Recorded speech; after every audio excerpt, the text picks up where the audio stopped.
Hey everyone, it's Jonathan here, founder of Driving Academy, and in today's video we're going to be giving you some tips and tricks on what not to say for your pre-trip inspection. Now if you don't know what a pre-trip inspection is, it's actually going to be one of the hardest parts of actually getting your CDL license. In order to get your CDL license, you actually have to pass what's called a CDL road test. Now the road test itself is going to be split into 3 different parts. First part is going to be inspecting the truck.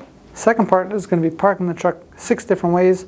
Third part's actually going to be driving the truck on the road itself. The pre-trip inspection has to do with that first section of the test. Here you're going to have to know how to inspect both the inside and outside of the vehicle. Now you might be thinking, well, what's so hard about this? I can just point out, okay, this is my tire, it looks okay. These are my lug nuts, it looks okay. That's completely wrong. You're going to have to memorize a script that we're going to give you from the CDL manual word for word. And if you don't do exactly word for word, you have the chance of actually failing this portion of the test. Now a lot of people are going to think, well, once I just pass, say I failed the pre-trip, I can just do the parking and then the examiner is going to know that I'm a good driver, right? That's where you're wrong. Because if you fail the pre-trip inspection, your test is over. So you can actually be an amazing person at parking, but you'll be the best unlicensed driver out there. And if you're not licensed, you can't make any money. If you watch this video, we're going to give you some tips and tricks on what to avoid so you do not fail the pre-trip inspection. So the first thing you have to understand is, what is the examiner's job? The examiner's job is to make sure that you know what you're talking about. Now, every examiner is going to be a little bit different, just like every instructor is going to be a little bit different. Myself, I have been an examiner for many years.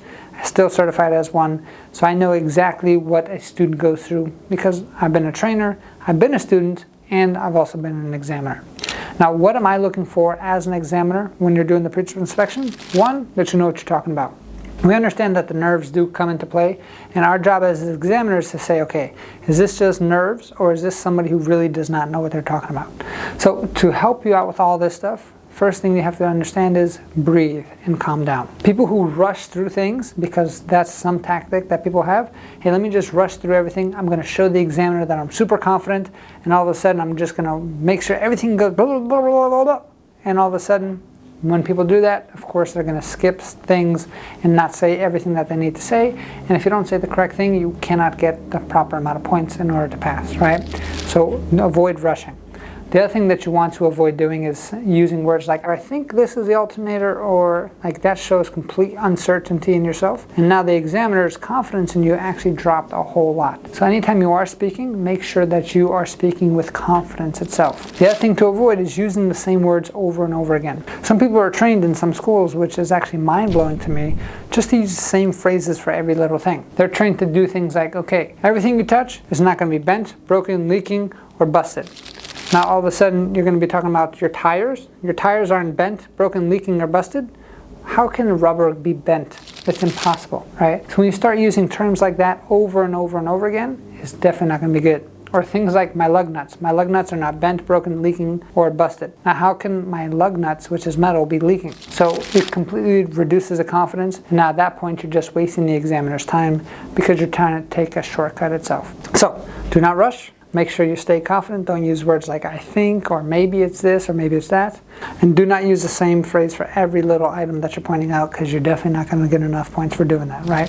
One of the cool tricks that I actually learned when I was giving somebody in the test, it was a long day for me. I think I gave like 5 or 6 tests that day. And I had person A walk through the pre-trip and completely failed the test. But he was saying, oh my God, I'm so nervous. Oh my God, like his brain stopped working. And I felt bad for him, but at the end of the day, I have to follow what the guidelines are by the state and by the federal regulations. The next guy right after, it was equally as nervous, but he did something super unique, which I've never seen before and I haven't seen since. This guy, instead of saying, oh my God, I'm nervous, he kept saying, oh my God, I'm so excited. And when I went to think about it, I'm like, what's the actual difference between being nervous and excited? There actually is no difference. When you're super excited about something, your palms probably get sweaty, right? Your heart starts beating a lot, and your breath starts getting kind of more shallow. What happens when you're nervous? Your palms get sweaty, your heart starts beating, and your breath gets shallow. Same exact experience, just a completely different name to it. Now the guy who kept saying I'm excited took a long time because he was nervous, right?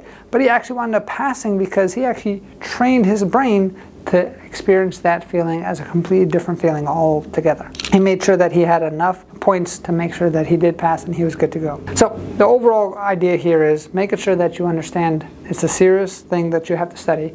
Make sure you understand it word for word. There's going to be pieces of the inspection, both inside and out, where if you miss one of those items, you completely failed the entirety of the test itself.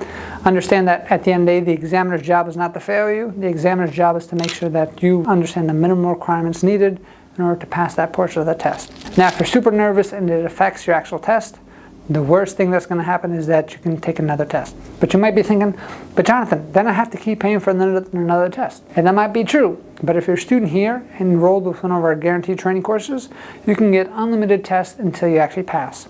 I think one of our highest record guys is somebody who took the test 16 times before he passed. Now this guy was determined. He kept going back. And it's a good thing that he actually signed up with our guaranteed training course, because every single test, if he did not, would cost him a lot more money moving forward. So if you're interested and you're super nervous test taker, become a student here at Driving Academy. Learn more about our guaranteed training program at our website, cdldrivingacademy.com. Find a location near you and we can definitely help you get yourself on the road to freedom today. Thanks, and I'll see you soon. Hey, thank you so much for watching this video. If you like it, make sure you hit that like button. Also, subscribe to our channel. It's really going to help us out. Click on that button. And if you want to continue yourself on your road to freedom, here's more videos to watch. There's endless amounts. Hopefully we get to see each other one day very soon. Thanks.